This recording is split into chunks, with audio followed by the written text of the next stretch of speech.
Juntos no Enem. Governo do Estado do Rio Grande do Norte. Fala galera, tudo bem? Bom dia, boa tarde, boa noite. Eu sou o professor Agenor e hoje vamos para mais uma aula de Sociologia aqui no nosso programa Juntos no Enem. Essa parceria da Secretaria Estadual da Educação e da Cultura para tentar levar a você o acesso a temas recorrentes de todas as disciplinas que caem no Exame Nacional do Ensino Médio se torna um diferencial, porque você vai ter acesso na TV aberta àquilo que é mais importante sobre o que vem caindo no Exame Nacional do Ensino Médio. E você sabe, o sonho de permanecer focado para visar a universidade continua aqui. E hoje, na nossa aula, nós vamos falar um pouco sobre um tema muito importante para o pensamento social, para o tema de redação e também para aquilo que cabe à prova de ciências humanas. Nós vamos falar hoje sobre o tema da cidadania dentro da aula de Sociologia. Quem não me conhece, eu sou o professor Agenor Florencio, trabalho com as disciplinas de Sociologia e Filosofia e hoje o objetivo dessa aula é você entender quais são os principais direitos e deveres que são construídos ao longo da história do nosso Ocidente, como você vai recorrer a esses temas, a essa discussão dentro da prova do Exame Nacional do Ensino Médio e como você também, enquanto cidadão, vai entender os seus direitos e os seus deveres. Afinal, em uma sociedade democrática, você precisa saber o seu lugar de fala, a sua representatividade e você também deve construir coletivamente para uma sociedade mais justa, livre e democrática. Então, vamos fazer aqui o recorte da nossa ideia de cidadania, tá bom? Atenção aí no slide para que a gente possa prestar atenção nessa tese. A nossa discussão hoje de cidadania vai tomar como base as ideias de um sociólogo conhecido como Thomas Marshall. Ele entendeu durante o processo de organização da Europa como foi se dando historicamente a construção social da cidadania. Atenção nesse slide aí. Eu fiz uma síntese do pensamento do autor para que você possa anotar e entenda que aqui que vai partir a principal referência ocidental contemporânea para entender a cidadania. Para Marshall, a cidadania constitui etapas que são formadas a partir de 3 direitos básicos que só funcionam se eles forem oferecidos de modo integral. Cada direito, na sua perspectiva, forma um todo que nós chamamos da cidadania. Então, como é que nós vamos fazer agora? Você sabe que é muito importante revisar os conteúdos e fazer retomadas históricas e fazer retomadas filosóficas para que você tenha um bom argumento dentro da sua prova. O que é que eu vou fazer agora? Você vai anotar aí, dentro da sua aula, nas suas anotações, aquilo que é mais importante é os direitos civis, os direitos sociais e os direitos políticos. Nós vamos mostrar como Marshall percebeu a construção social da cidadania a partir de cada conquista histórica. Esses direitos, vale ressaltar, eles não foram dados, eles não foram atribuídos por uma perspectiva metafísica divina. Eles foram construídos a partir das demandas dos homens na sua construção sobre as lutas sociais e aquilo que a sociedade precisava na perspectiva de progresso. O primeiro direito que nós vamos falar é o direito civil. Atenção aí no slide que você vai ficar ligado agora. O direito civil, ele é uma conquista do século XVIII. Vem um processo de instituição desde o Renascimento. Você vai ter um processo de reorganização do pensamento político lá no século XVI ainda, com Nicolau Maquiavel, na perspectiva de separar as esferas política, religiosa e as esferas familiares, para que ele entendesse, para que o povo entendesse, sobretudo o príncipe, a ideia de que a política é algo racional, a partir das demandas e das regras do jogo que estão postas, e que inclusive o príncipe deveria utilizar em alguns momentos a virtude e a fortuna para garantir o bom governo. E a partir desse legado de Maquiavel, você vai ter um direcionamento importante lá no século XVI, onde a gente vai ter as contribuições de 3 filósofos que são conhecidos como filósofos da teoria contratualista. E aí você vai ter as contribuições de Thomas Hobbes e a defesa do Estado absolutista a partir do Estado natural, em que os homens entravam no processo de conflito uns com os outros, e a necessidade de todos abrirem mão das suas liberdades individuais e atribuírem apenas a um contrato para que ele pudesse delegar e encaminhar a sociedade com a mesma força do ser bíblico presente lá na Bíblia do Leviatã.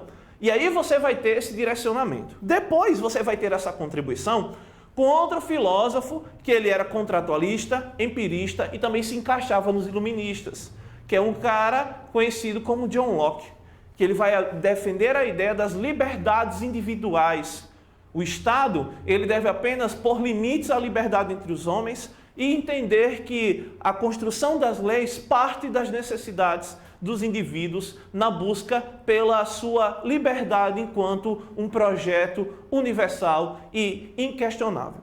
Dentro desse cenário, você também vai ter a contribuição de outro filósofo, que ele é contratualista e também iluminista, Jean-Jacques Rousseau, que ele vai acreditar que era necessário propor um contrato sem os abusos de um tirano, como a defesa de Hobbes no absolutismo, sem as liberdades individuais, sem condições justas, como Locke apresentava, inclusive fazendo a defesa à propriedade privada, e Rousseau na sua grande tese de reorganizar o contrato e garantir os ideais do iluminismo de forma mais direcionada: igualdade, liberdade, fraternidade e justiça. É dentro desse cenário que você vai ter toda uma tradição que vai ser construída. E aí você vai ter nesse entremeio outros pensadores que vão garantir esse direcionamento, que se encaixa dentro da filosofia iluminista. E aí você vai ter que o lema do iluminismo, a igualdade, a liberdade, a fraternidade, visando o progresso da sociedade, foram as principais bases construídas para garantir esse direito entre as pessoas. E aí você vai ter direitos inerentes à liberdade individual, à liberdade de expressão e de pensamento, o direito à propriedade, à proteção à propriedade privada, o direito à justiça e o direito a firmar contratos. São direitos que são inerentes ao indivíduo, por isso que é atribuído como direito civil. É a construção da proteção dos indivíduos frente a esse cenário. E aí você vai ter, dentro dessa característica, outra possibilidade que é muito importante. À medida que o conhecimento vai se direcionando, você vai perceber, por exemplo, que o direito à propriedade privada, à proteção, é um legado da filosofia iluminista de John Locke. O direito, por exemplo, à liberdade de expressão e de pensamento é atribuído a Voltaire. E o direito, por exemplo, à justiça é uma atribuição a Charles-Louis de Secondin, o Barão de Montesquieu ou Jean-Jacques Rousseau, indispensáveis para esse processo de construção da sociedade. Além desse cenário, você vai entender, por exemplo, que à medida que o conhecimento era proposto, esse período que ficou conhecido como o século das luzes, ele deixou um legado no pensamento ocidental. E você vai ter lá, após o século XVIII e a instituição do direito civil, você vai ter uma mudança de perspectiva muito importante. Porque você vai ter agora uma série de direitos que os indivíduos vão poder se reconhecer enquanto pertencentes e vão ter condições de fugir de modelos tirânicos e antidemocráticos. Dentro desse cenário, nós vamos entrar para aquilo que o nosso amigo Marshall recortou como direito político. Qual é a principal tese do direito político? Nesse ano, 2020, há pouco menos de 2 semanas, nós tivemos um período de eleição municipal para todo o Brasil. E aí vocês tiveram resultados que refletem diretamente esse direito político na prática. Que direito político é esse, Agenor? Fala para mim. O direito de você escolher alguém a partir da sua representatividade. Você com certeza conhece alguém que foi candidato, ou até mesmo você eventualmente deve ter sido candidato, alguém da sua família. E você vai entender que lá você poderia escolher durante as eleições pessoas que te representavam. Pois bem, o direito ao voto, a votar e a ser votado, é uma conquista que está posta no século XIX. E esse direito não foi dado conforme eu falei no início. É um direito que é atribuído a partir de um momento de muitas lutas. E aí você vai ter, dentro desse cenário, as contribuições, por exemplo, dos movimentos sindicais e a luta por melhores condições de trabalho. Você também vai ter nesse mesmo movimento um período histórico, no início do século XIX, conhecido como os socialistas utópicos. Owen, Fourier, Saint-Simon, Proudhon, são filósofos que tentavam entender a sociedade né, e achar que eles poderiam, dentro do sistema capitalista que se desenvolvia, propor um momento de reorganização alternativo. E aí você vai ter uma série de reivindicações. Você também vai ter o legado do movimento anarquista, liderado sobretudo por Bakunin, dentro do movimento sindical, que tinha uma proposta de se organizar na tentativa de derrubar o Estado a qualquer custo e propor uma espécie de revolução social. Você também vai ter no século XIX o socialismo científico de Marx e Engels, filósofos que são estudados no início da sociologia, que eles tinham preocupação de entender as bases de funcionamento do modo de produção capitalista e, ao mesmo tempo, mobilizar a classe trabalhadora para derrubar esse mesmo modo de produção, porque só assim você encontraria liberdade entre os indivíduos. Além disso, você vai ter um filósofo utilitarista chamado John Stuart Mill, grande pesquisador que vai procurar entender a ideia da representatividade e vai ter contribuições importantes para o direito ao voto universal. E aí você vai ter uma contribuição para a ideia da representação das mulheres, por exemplo. Dentro desse cenário, você vai ter um contexto de lutas sociais, onde durante todo o século XIX, à medida que o capitalismo se expandia, as contradições sociais, as desigualdades sociais surgiam. E também junto a esse cenário vão surgir a perspectiva de se reorganizar em cima da luta por representatividade e por direitos políticos frente a esse cenário. E aí você vai começar a entender isso dentro de uma perspectiva bem importante. Atenção aí para o nosso slide. Você vai ter aí esses direitos que estão postos para vocês aí, que são os direitos políticos. Direito de participar do exercício do poder político como eleito ou eleitor, no conjunto das instituições de autoridade pública. Direito a participar de agremiações, direito à reivindicação, né, a determinadas situações de manifestações políticas. É um direito que lhe é dado porque você sabe que você pode escolher seu representante e até mesmo lutar para esse cenário. Uma observação importante é que esses direitos foram construídos na Europa, no cenário do contexto europeu. E aí você vai ter um cenário de que esse direito político só chega no continente americano no século XX, onde a gente vai ter, aqui no Rio Grande do Norte, né, uma primeira eleitora a ter a possibilidade de votar e também ser representada no mesmo período do século XX. Dentro desse contexto, você vai agora entrar comigo num momento que é muito importante, que são as garantias do século XX. E aí você vai ter, dentro desse século XX, o que nós chamamos de direito social. Atenção aí no slide para que você possa perceber um pouco desse direito. O que é o direito social? Você vai ter um conjunto de direitos relativos ao bem-estar econômico e social.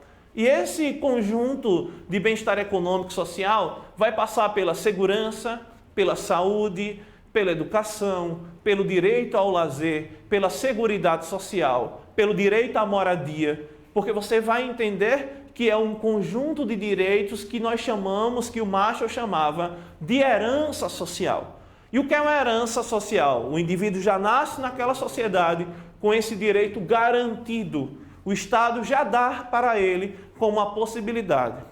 Esse período foi importante e ele foi fruto de uma conquista onde, além dos movimentos trabalhistas que lutavam dentro da lógica para ampliar os direitos trabalhistas, você também vai ter um processo de reorganização do Estado e reorganização do modo de produção capitalista. E aí você vai ter um período que é conhecido como estado de bem-estar social na Europa, que, segundo o nosso historiador Eric Hobsbawm, ele é conhecido como os anos dourados, onde até 1970, entre 1940 mais ou menos até 1970, você vai ter a melhor fase do modo de produção capitalista. Um momento em que o Estado ele vai investir, vai ampliar suas políticas, fomentando, por exemplo, o consumo dos trabalhadores no próprio mercado, reorganizando a economia. Esse modelo keynesiano foi muito importante, dura até 1970, onde a gente vai ter lá nos Estados Unidos o consenso de Washington e vai adotar o modelo neoliberal, que aí vai ter um movimento oposto, que é o que nós vivemos hoje, um esforço para a retirada desses direitos e pelas privatizações. Mas, como o foco aqui está dentro do século XX, entenda que esses direitos foram conseguidos dentro da sua perspectiva plena. E aí eu queria que você prestasse atenção agora, dentro desse cenário, nessa perspectiva que é a mais importante. Atenção aí para que você possa ver. E aí você vai ter que os direitos, eles estão numa engrenagem. O que é que significa, Genô?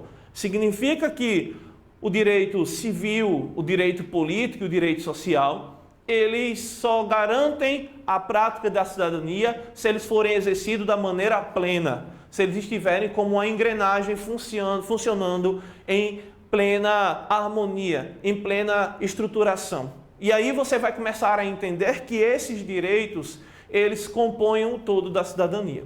Então, Marshall acredita que o cidadão só vai ter a condição de ter o status de que ele é um cidadão portador de direitos, se ele tiver a possibilidade de entender que esses direitos são garantidos dentro de uma perspectiva de construção. E aí você vai ter que os direitos civis, políticos e sociais não existe mais importante do que o outro no cenário que é posto pelo Marshall, mas que eles precisam estar em sincronia para que possa o indivíduo se sentir representado naquela nação que oferece um conjunto de direitos.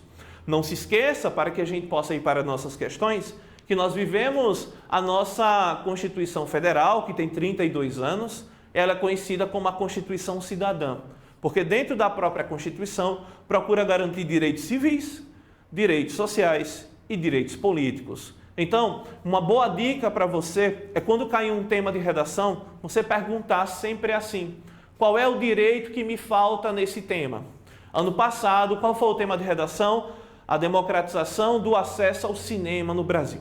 E aí você vai ter que o principal direito não foi garantido, que era o direito ao lazer, direito social, que precisa ser democratizado para que todas as pessoas tenham acesso à sétima arte, não apenas como instrumento de lazer, um instrumento de entretenimento, mas, sobretudo, como instrumento de formação de valores e acesso a uma pluralidade cultural que a própria sétima arte nos fornece. Então, você vai ter essa dica que é muito importante. Mas agora, vamos aqui resolver algumas questões que são indispensáveis para o nosso Exame Nacional do Ensino Médio. Qual é a sugestão que eu dou para você? Cada tema que você vai ver agora é um tema frente a algum direito que está pendente na formação social. E aí você vai começar a refletir sobre esse processo de reorganização. Vamos para a primeira questão. Atenção aí no nosso slide.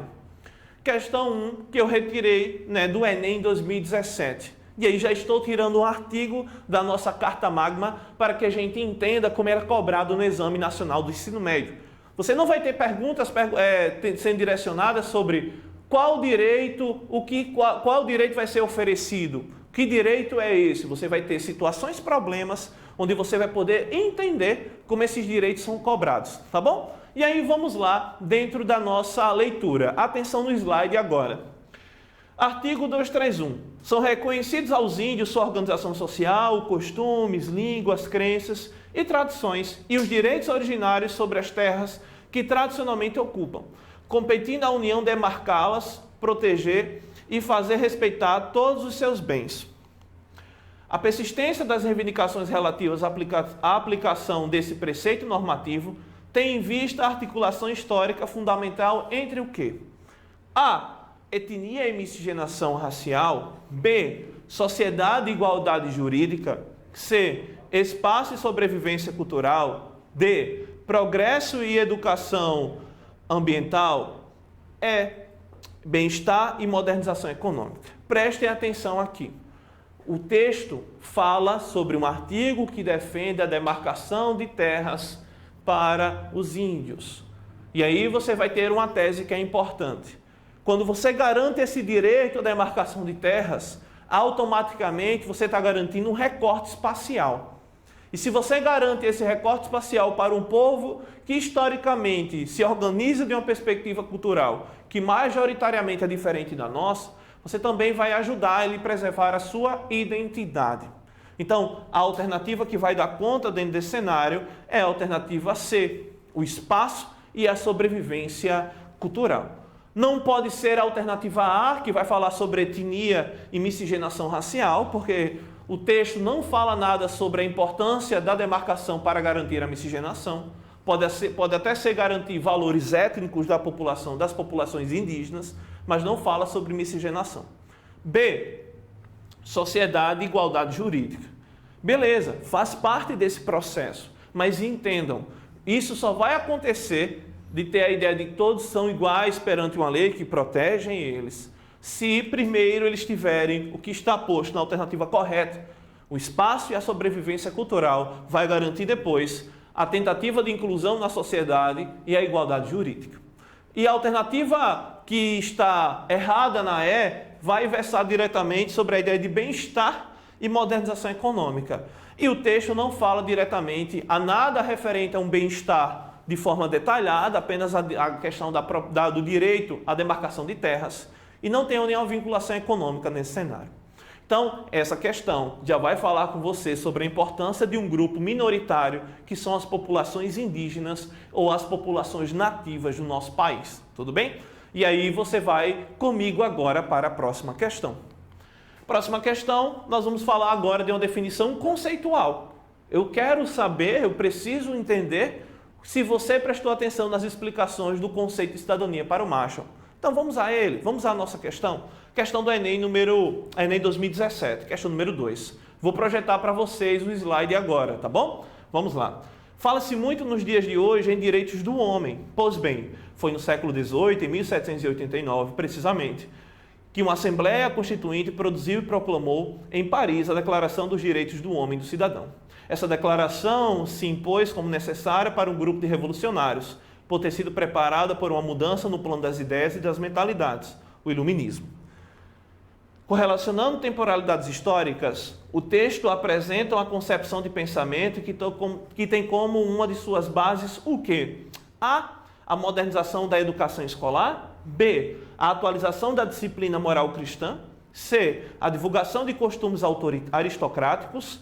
D, socialização do conhecimento científico. Ou E, universalização do princípio da igualdade civil. Nesse caso, você vai entender que não pode ser a A. Modernização da educação escolar. Ali estava num plano geral da garantia dos direitos do indivíduo, antes da perspectiva dos direitos sociais. Lembre que os direitos sociais é uma construção fortemente elencada lá no século XX, durante o estado de bem-estar social, certo? B, atualização da disciplina moral cristã. Não. Pelo contrário, no século XVI, lá na reorganização do pensamento com o renascimento cultural, você vai ter uma perspectiva antropocêntrica em substituição à lógica teocêntrica.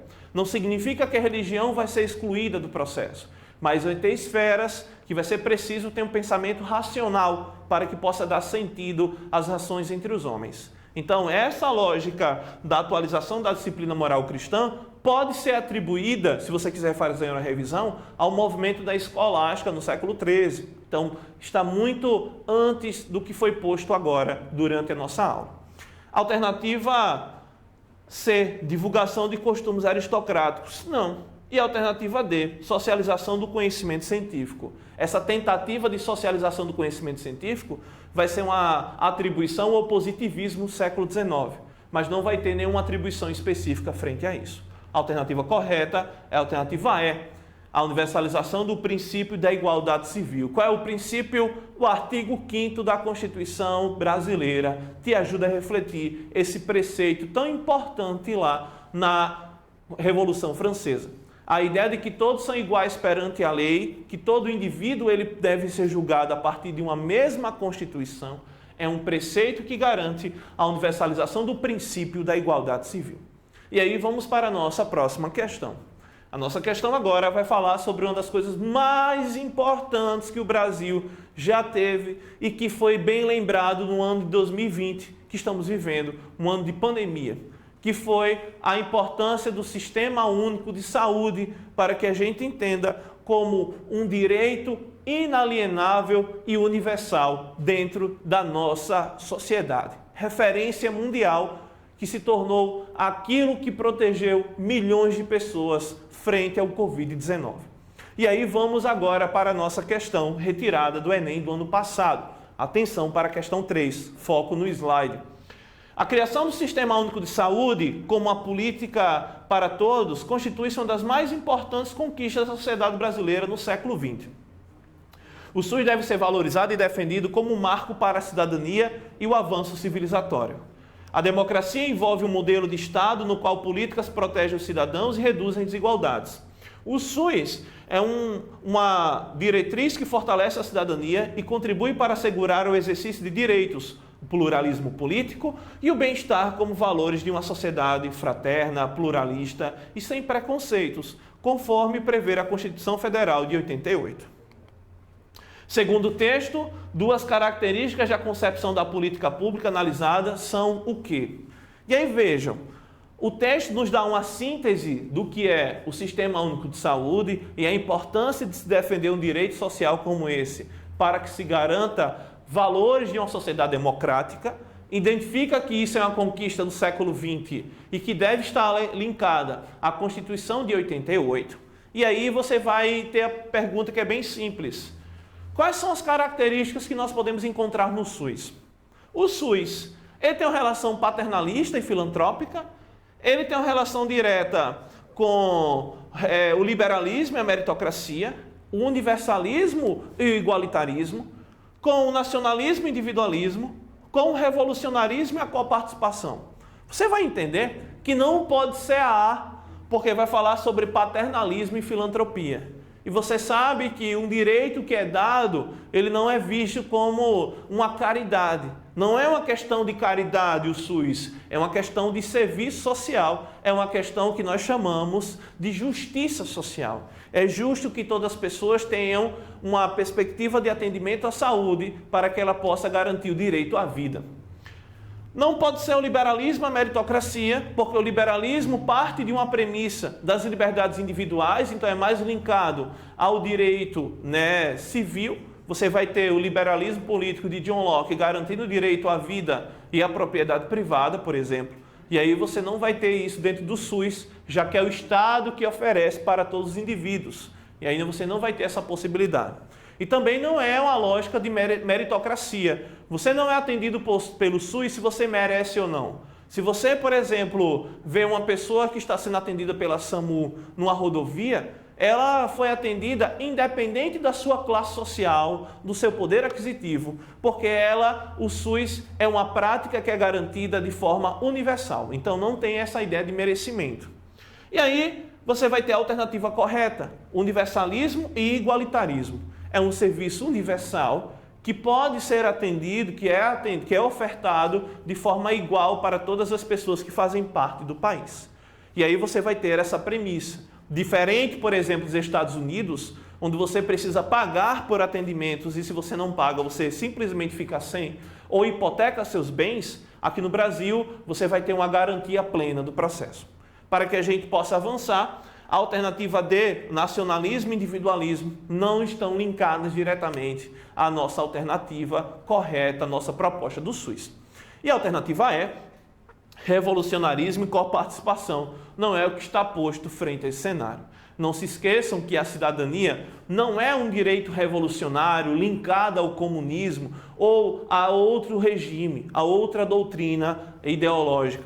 Você vai entender aqui que o direito da cidadania, o direito civil, social e político, são garantias burguesas, construções de direitos que são garantidas a partir de uma perspectiva liberal. Você vai ter essa definição que é muito importante para que a gente possa linkar.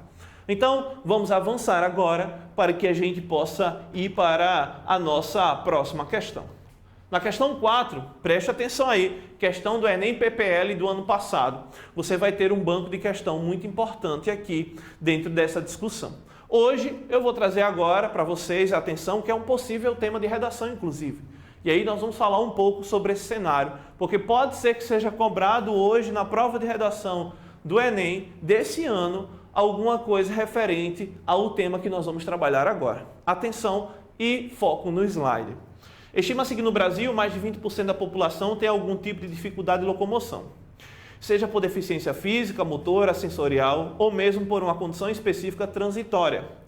Para que essa parcela da população exerça plenamente seu direito constitucional de ir e vir, os sistemas de transporte têm de apresentar características adequadas de acessibilidade, dentro dos conceitos do desenho universal.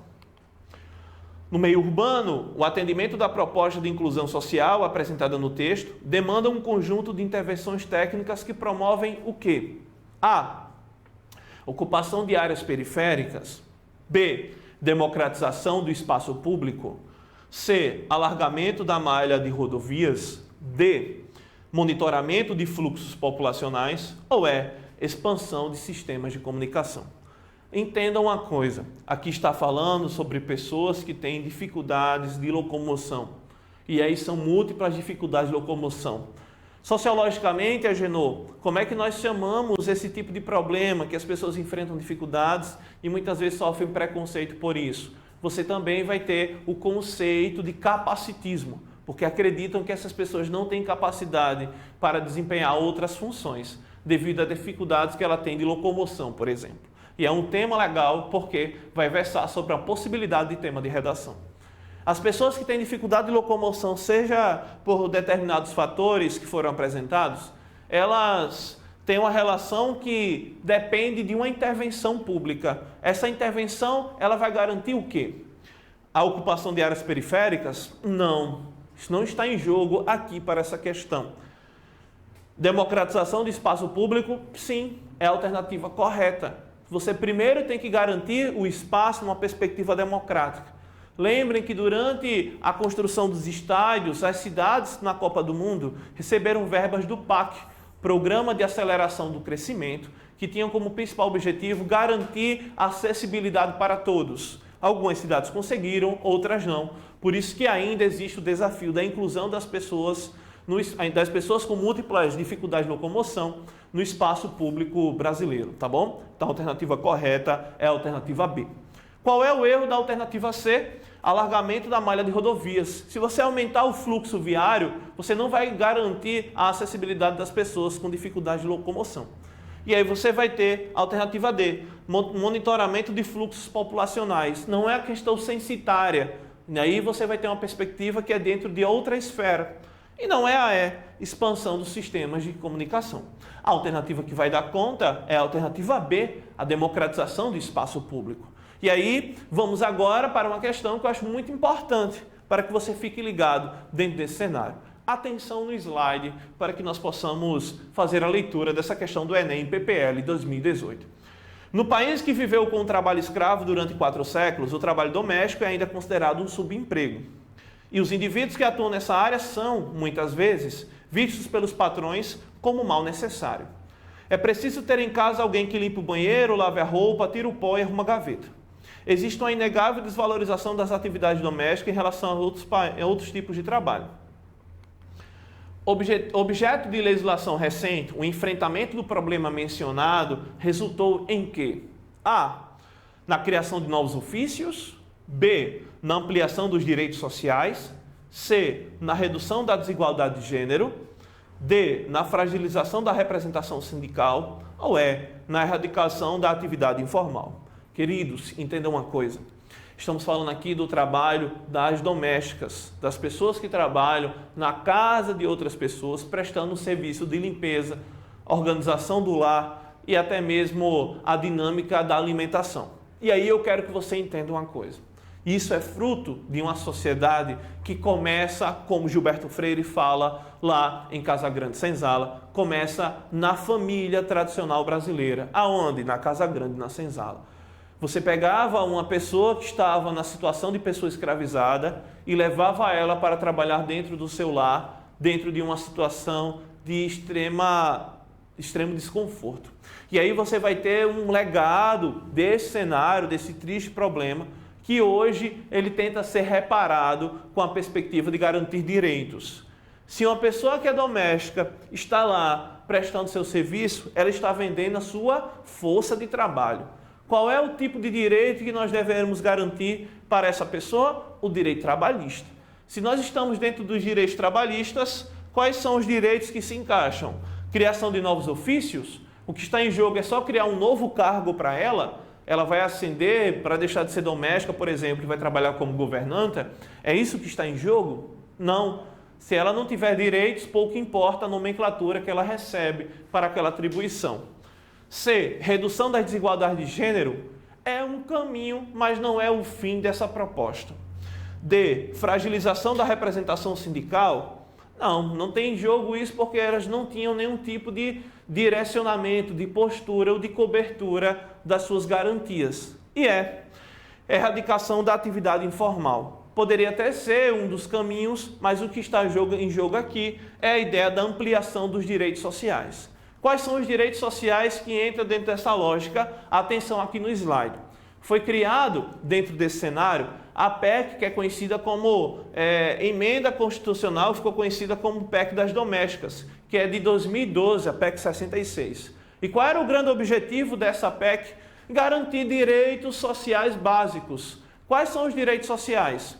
Direito à saúde, direito à proteção trabalhista, como FGTS, Seguridade Social, como seguro-desemprego e o salário recebido na sua integralidade, tá bom? E aí você vai ter essa alternativa como correta. Vamos agora para a nossa questão que eu acredito que é bem atual. Em tempos de preconceito racial, o Brasil convive com um legado, um triste legado, que é o racismo estrutural. Digamos que, metaforicamente, foi criado um prédio chamado Brasil, onde as vigas desse edifício foram construídas com base no sangue de pessoas negras que foram escravizadas quando foram trazidas para o Brasil. E isso ainda persiste e ainda é refletido à medida que o país se desenvolve, porque essa viga chamada racismo estrutural, ela não tem como ser removida do dia para a noite. É necessário muito esforço, muita educação e muita conscientização para que o Brasil continue crescendo sem esse problema do racismo. Então, eu estou trazendo aqui para você uma questão que é importante, que é a questão do racismo institucional. E aí você vai entender um pouco comigo frente a esse cenário. Vamos para a nossa questão? Foco no slide para que a gente possa ficar ligado. O racismo institucional é a negação coletiva de uma organização em prestar serviços adequados para pessoas por causa de sua cor, cultura ou origem étnica. Pode estar associado a formas de preconceito inconsciente, desconsideração e reforço de estereótipos que colocam algumas pessoas em situação de desvantagem. O argumento apresentado no texto permite o questionamento de pressupostos de universalidade e justifica a institucionalização de políticas antirracismo. No Brasil, um exemplo desse tipo de política é a reforma do Código Penal, B, a elevação da renda mínima, C, a adoção de ações afirmativas, D, a revisão da legislação eleitoral ou E, a censura aos meios de comunicação. Você vai entender que uma das iniciativas que devem ser criadas dentro desse cenário é a adoção de medidas afirmativas, de ações afirmativas. Por quê? Primeiro você enxerga o problema e procura criar estratégias de conscientização frente ao problema do racismo institucional. E basicamente o racismo institucional é quando a pessoa usa o cargo que ela ocupa para, propositalmente ou não, praticar o racismo. Quando às vezes temos situações que envolvem pessoas, seguranças em supermercados, pessoas que ocupam cargos públicos e que muitas vezes está linkada dentro desse cenário. Nós sabemos que não são todos que praticam isso, mas é uma realidade posta no Brasil e no mundo. E aí você vai ter a adoção de ações afirmativas como possibilidade. Porque não pode ser para que a gente possa fechar, reforma do Código Penal. Se você só reformar o Código Penal, você não vai garantir que o racismo institucional seja reduzido.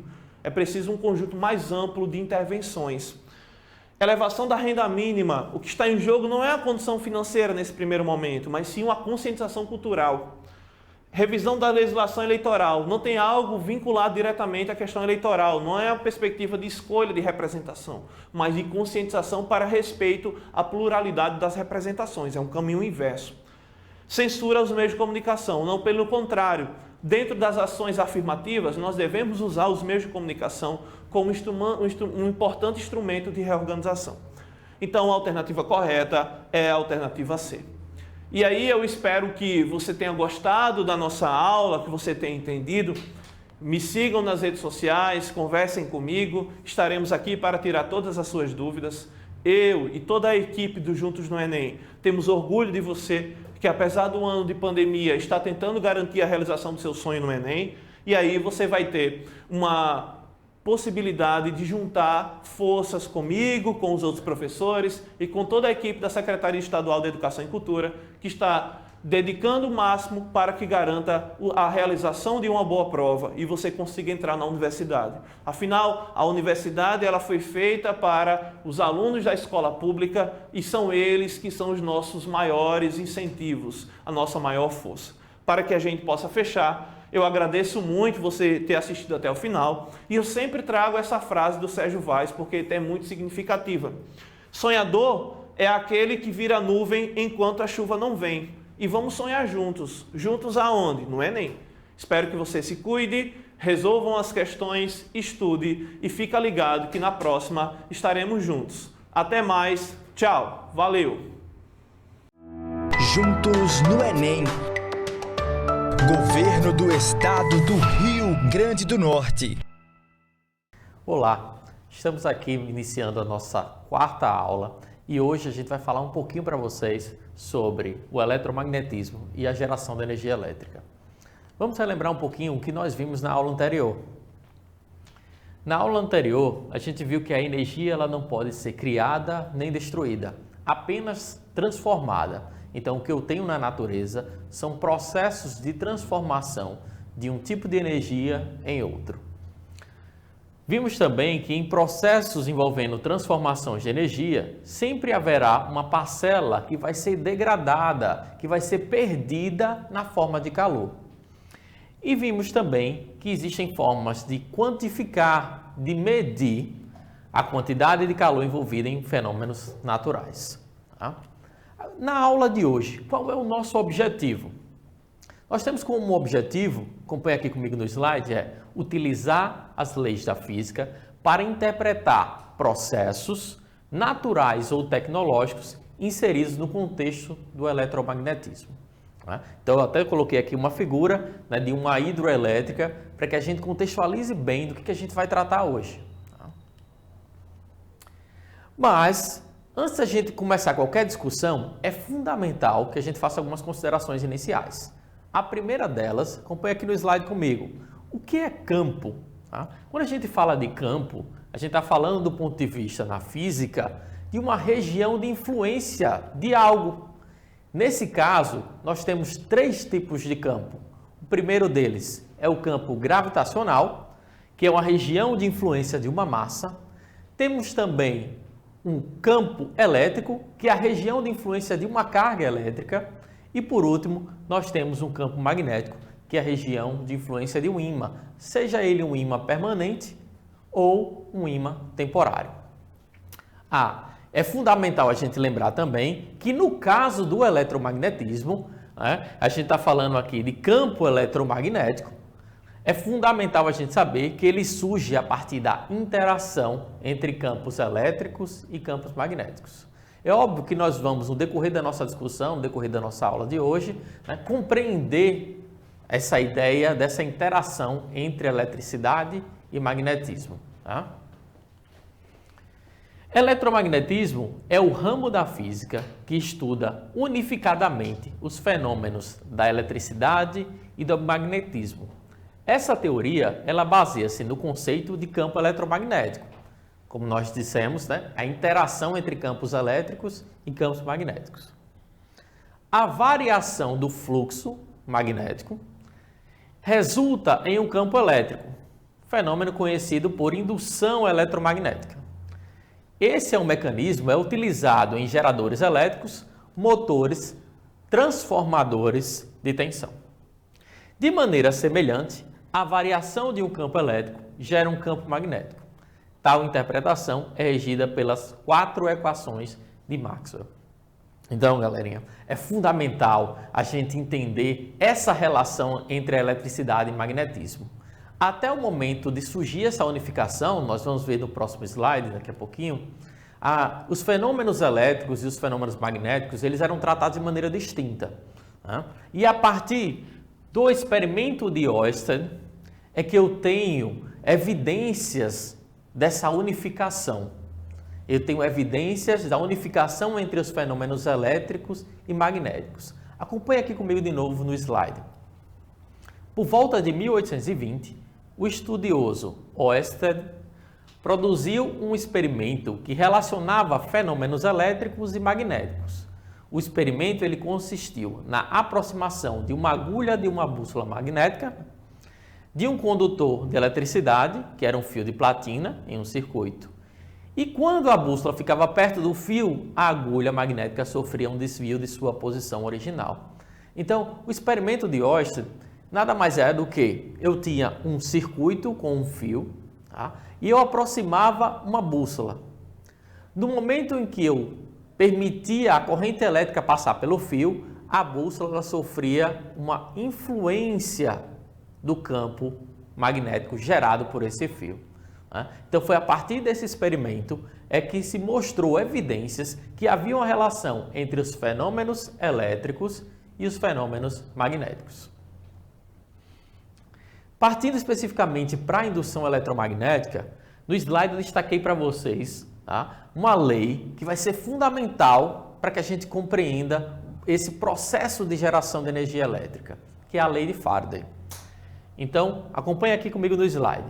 A lei de indução eletromagnética, ou lei de Faraday, enuncia que a variação do fluxo magnético através de uma espira induzirá nela uma força eletromotriz, que é DDP, também conhecida como voltagem. Pessoal, o que é espira? Primeira coisa, né, para a gente pensar. Espira nada mais é do que um fio em formato circular. Se eu tenho... E o que é fluxo magnético? Fluxo magnético são as linhas do campo magnético passando por dentro da espira. Então, na hora que eu tenho fluxo grande de linhas, eu posso ter um fluxo pequeno de linhas. Essa variação do fluxo gera uma força eletromotriz induzida, que eu também vou chamar de tensão elétrica, diferença de potencial ou, de maneira corriqueira, eu chamo ela também de voltagem. Tá? Voltando para o slide novamente. Esse foi ponto de partida para a construção dos dínamos e sua aplicação na produção de energia elétrica em larga escala. Nas usinas de geração de energia elétrica, a energia mecânica produz a variação do fluxo magnético. A partir dessa variação, surge no gerador uma corrente elétrica induzida. Tá, ok, professor. Como é que a gente calcula, então, essa força eletromotriz? Essa tensão elétrica, como é que a gente calcula isso? Vamos acompanhar novamente comigo aqui no slide. De acordo com a lei de Faraday, o surgimento de correntes elétricas depende da mudança no fluxo magnético. Por isso, escrevemos que a variação do tempo do fluxo magnético equivale ao que a gente chama de potencial elétrico, que é medido em volts.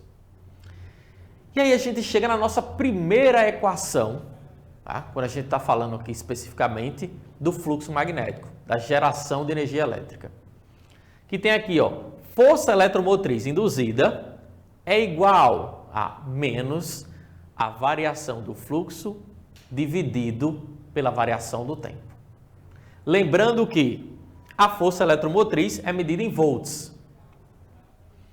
A variação do fluxo, né, é medida pela unidade aqui que aparece como WB, tá certo? E o intervalo de tempo é medido em segundos. Então, a variação do fluxo magnético por segundo me dá o que a gente chama de força eletromotriz, que é medida em volt. Se eu pensar num processo de geração de energia elétrica dentro de uma usina hidrelétrica, eu queria que vocês acompanhassem e olhassem com detalhe essa figura que aparece aqui. Tá? Primeiro, o que eu tenho aqui, como sendo logo no canto superior esquerdo, eu tenho um reservatório, que está aí com o número 1. O reservatório é onde eu acumulo uma quantidade de água. Tá? A parte 2 aqui embaixo, onde eu tenho aqui o duto, vai ser um canal onde a água ela vai fluir. Mais à frente eu tenho uma turbina. A turbina ela vai ser movimentada por esse fluxo de água que vai passando nesse duto. E eu tenho aí o gerador, o transformador e a usina geradora de maneira geral. Como é que acontece o processo de geração de energia elétrica no caso de uma usina? Vamos pensar no seguinte, ó. quando um fluxo de água passa através da turbina, ela produz um torque, ou seja, faz ela girar. Dentro desses motores, há espiras condutoras que estão posicionadas entre os polos de um ímã. O torque dessa turbina gera uma variação no fluxo magnético e induz uma força eletromotriz e uma corrente elétrica nos transformadores. Pessoal, então, o processo de geração de energia elétrica numa usina se dá dessa forma. É construída uma parede enorme para acumular água. Eu abro as comportas, que são os dutos, onde a água vai fluir. Essa água fluindo, ela vai fazer uma turbina movimentar. Essa turbina vai gerar variação do fluxo magnético e a variação do fluxo magnético vai induzir uma tensão, vai induzir uma corrente elétrica nos transformadores. Tá? Guardem esse processo de geração de energia elétrica na cabeça de vocês. Quando a gente fala sobre transformadores, o processo é muito parecido. Eu queria novamente que vocês acompanhassem comigo aqui no slide para ver cada um desses detalhes. Aqui ao lado eu tenho uma figura que mostra, né, o gerador. Eu tenho aqui uma bobina, vocês podem ver aqui que está metal, né, de cobre, que é uma bobina, é um fio enrolado. Né? Eu tenho várias espiras, são várias voltas. Então, vamos ver aqui comigo o processo de geração de energia elétrica no transformador. Os transformadores são dispositivos utilizados para abaixar ou elevar tensões e correntes elétricas, dada a relação entre o número de espiras nos enrolamentos das bobinas, que aí eu tenho duas, a primária e a secundária. Essas são enroladas em volta de uma barra de ferro. Quando a corrente elétrica alternada passa através do enrolamento primário, um campo magnético oscilante é produzido e guiado através do interior de uma barra de ferro. Dessa maneira, uma corrente elétrica é induzida no enrolamento secundário. Então, pessoal, o que eu tenho aqui? No transformador, eu tenho dois núcleos de ferro. Os núcleos de ferro são enrolados por uma bobina, ou seja, fios. Eles não têm contato um com o outro. E eu faço circular uma corrente alternada no enrolamento primário. Vai gerar um campo magnético variável. A variação desse campo magnético vai induzir uma variação do fluxo magnético no secundário. E aí, consequentemente, eu vou ter a indução da corrente elétrica no secundário. Ok? Ainda sobre transformadores. Acompanha novamente aqui com o slide. A relação entre o número de espiras de cada enrolamento indica se há aumento ou redução na intensidade da corrente e da tensão. Se, por exemplo, o número de voltas no enrolamento primário é maior que no enrolamento secundário, a tensão elétrica nesse segundo enrolamento será menor e a corrente elétrica, consequentemente, aumentará na mesma medida em que a tensão ela for reduzida. Né? Então, como é que eu faço, por exemplo, um abaixamento de tensão ou um aumento de tensão? Eu preciso mudar o número de enrolamentos no secundário. Então, se eu quero, por exemplo, né, baixar a tensão, eu preciso ter menos voltas no secundário. Consequentemente, a corrente elétrica ela é maior. Tá? Aparece agora as duas equações que regem sobre esse processo de abaixamento ou aumento de tensão e também a equação que fala sobre a relação entre corrente elétrica. Acompanhe comigo aqui no slide. A relação entre tensão e o número de voltas. Então eu tenho aqui, ó, o P e o S são justamente a tensão elétrica no primário e no secundário. NP e NS é o número de voltas no primário e no secundário. Já quando a gente fala de corrente elétrica e o número de voltas, eu tenho uma relação matemática muito parecida, só que inversa.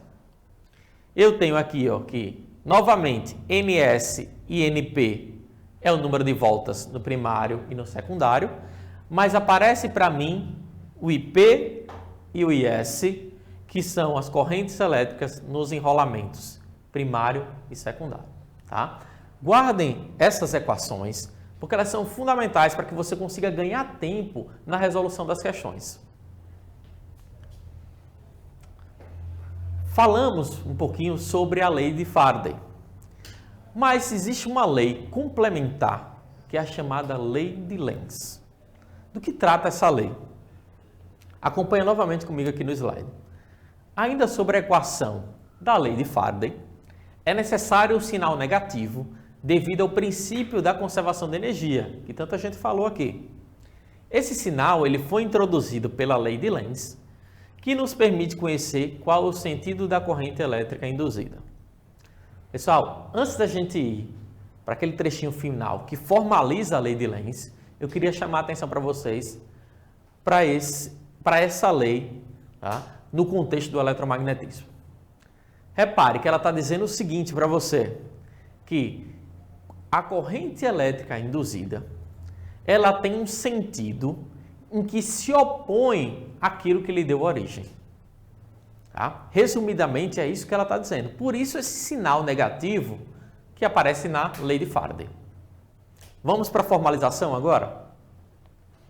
A lei de Lenz diz o seguinte: a corrente elétrica induzida sempre será formada em um sentido tal que o fluxo magnético por ela produzido opõe-se ao fluxo magnético que a induziu. Nós hoje compreendemos um pouquinho mais sobre o processo de geração de energia elétrica. Esse conteúdo ele é fundamental para que a gente consiga ter clareza e consiga resolver bem algumas questões do Enem. Então, no momento em que a gente vai trabalhar com questões de eletromagnetismo, é fundamental que vocês tenham na mente de vocês o conceito que está relacionado tanto à lei de Faraday quanto à lei de Lenz. Tá? E não esquecer da relação com as usinas hidroelétricas, termoelétricas, né, ou usinas nucleares e principalmente com a parte de transformadores. Tá? Pensando nisso, eu selecionei algumas questões do Enem para que a gente pudesse ver de que forma isso pode ser abordado na nossa prova. A primeira questão escolhida foi do Enem de 2019, ou seja, do ano passado. Uma questão muito recente, mas que mostra um pouquinho de como esse conteúdo ele pode ser abordado na prova. Tá? Vamos acompanhar aqui o enunciado da questão comigo aqui no slide. As redes de alta tensão para a transmissão de energia elétrica geram um campo magnético variável, o suficiente para induzir corrente elétrica no arame das cercas. Tanto os animais quanto os funcionários das propriedades rurais ou das concessionárias de energia devem ter muito cuidado ao se aproximarem de uma cerca, quando esta estiver próxima a uma rede de alta tensão, pois se tocarem no arame da cerca, poderão sofrer um choque. Então repare, o nosso enunciado ele está falando em variação do fluxo magnético, né? E está falando que isso acontece perto de uma cerca. De maneira geral, as cercas elas são de materiais metálicos. E nós sabemos que os materiais metálicos eles são excelentes condutores de eletricidade.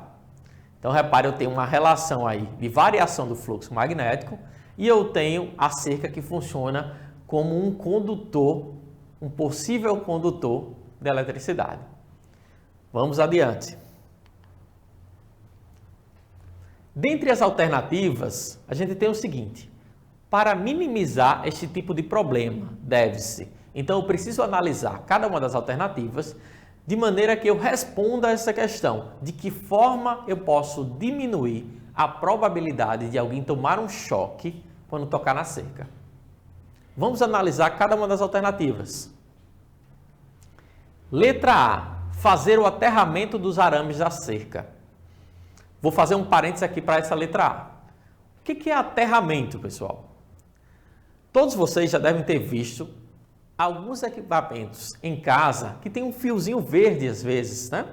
Ou os equipamentos mais modernos que estão vindo já com 3 pinos, porque as nossas residências agora têm 3 pinos também na tomada. Aquele terceiro pino, ou esse fiozinho verde, ele é o aterramento. É ele que é responsável por escoar as cargas elétricas que estão em excesso. Então, repare que a função do fio terra é escoar as cargas elétricas que estão em excesso. Então, se a minha intenção na cerca é diminuir a probabilidade de alguém tomar um choque, então essa é uma possível resposta. Tá? Vamos analisar as outras. Letra B. Acrescentar fusível de segurança na cerca. Tá? O fusível, ele é um elemento de segurança no circuito. Nós vamos ver um pouquinho sobre ele na próxima aula. Tá? Mas é inviável você colocar fusível numa cerca elétrica. C. Realizar o aterramento da rede de alta tensão. Beleza. Repare que se eu aterrar a rede de alta tensão, eu não influencio na possibilidade de ter uma corrente elétrica na cerca. Então, isso para mim também não diminui o problema. Letra D. Instalar um fusível de segurança na rede de alta tensão também é completamente inviável. Né? E a letra E. Utilizar fios encapados com isolantes na rede de alta tensão. Né? Isso também não diminui a probabilidade de uma pessoa tomar um choque ao tocar numa cerca elétrica. Então, voltando aqui, eu tenho que a alternativa correta é a letra A. Eu posso fazer um aterramento da cerca elétrica, ou melhor, da cerca de arame farpado, de forma que, quando eu tiver um movimento ordenado de cargas e portadores de cargas, né, ele possa ser escoado para a terra. E isso diminui a probabilidade de alguém tomar um choque ao tocar nessa cerca. Ok? Uma segunda questão eu retirei do Enem de 2018. E a gente também pode ter uma ideia de que maneira esse assunto ele pode ser abordado na sua prova do Enem. Tá? Vamos lá. A tecnologia de comunicação de etiqueta RFID, chamada de etiqueta inteligente, é usada há anos para rastrear gado, vagões de trem, bagagens aéreas e carros nos pedágios. Um modelo mais barato dessas etiquetas pode funcionar sem baterias e é constituída por 3 componentes. Eu tenho um microprocessador de silício, eu tenho uma bobina de metal, né, que são fios de cobre enrolado, eu tenho um encapsulador, que é de vidro, material de vidro ou de algum outro polímero, que envolve o microprocessador, e tenho a bobina. Na presença de um campo de radiofrequência gerada pelo leitor, a etiqueta transmite sinais. A distância de leitura é determinada pelo tamanho da bobina e pela potência da onda de rádio emitida. Então, novamente, eu estou dando aqui uma série de informações para vocês que relacionam aí a existência de uma bobina, né, e a possibilidade de geração de energia elétrica. Vamos agora analisar cada uma das alternativas. A etiqueta funciona sem pilhas porque o campo... Pessoal, então repare, para que eu tenha o funcionamento da etiqueta sem pilhas, é necessário a geração de corrente elétrica, a geração de uma força eletromotriz induzida. E isso só vai acontecer se eu tiver a variação do fluxo magnético. Vamos analisar de que forma eu posso variar o fluxo magnético. Letra A. Repetindo o enunciado. A etiqueta funciona sem pilhas porque o campo elétrico da onda de rádio atinge elétrons da bobina. B. O campo elétrico da onda de rádio cria uma tensão na bobina. C. O campo magnético da onda de rádio induz corrente na bobina. D. O campo magnético da onda de rádio aquece os fios da bobina. Letra E. O campo magnético da onda de rádio diminui a ressonância no interior da bobina.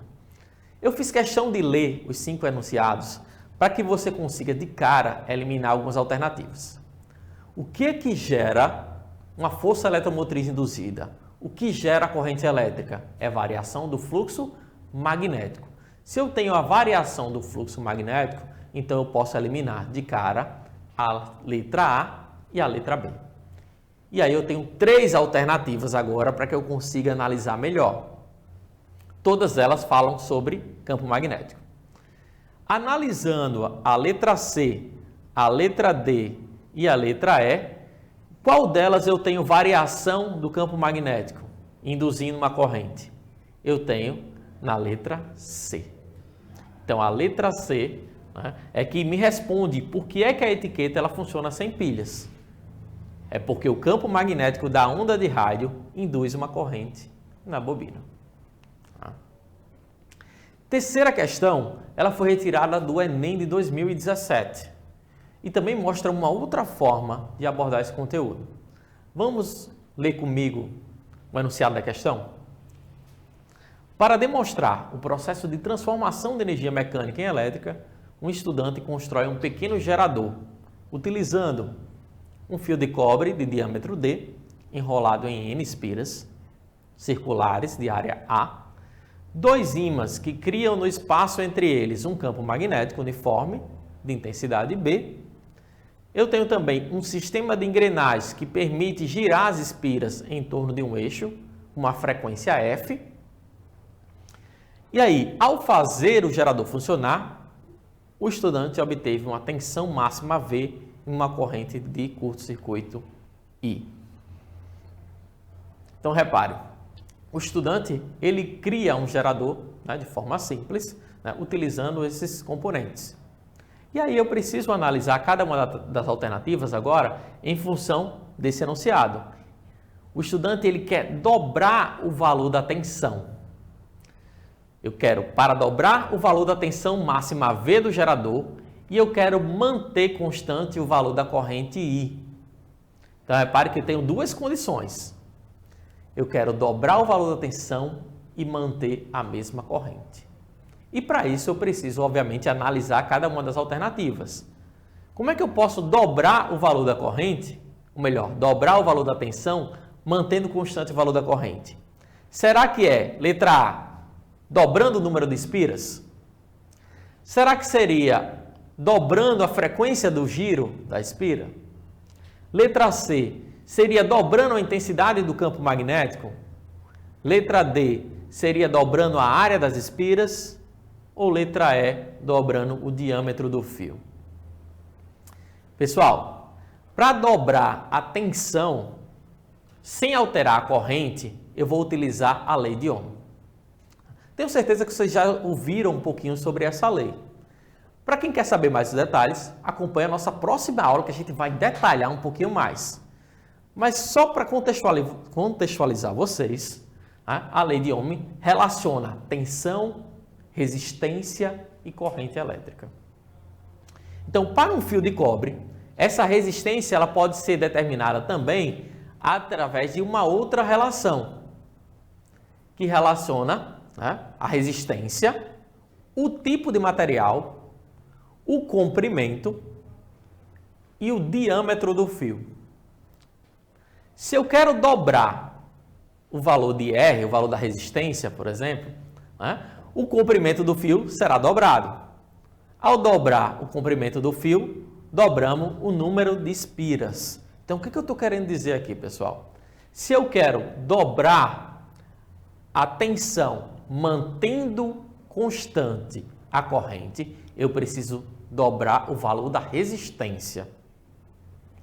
Se eu dobrar o valor da resistência, eu dobro o valor da tensão, mantendo a mesma corrente elétrica.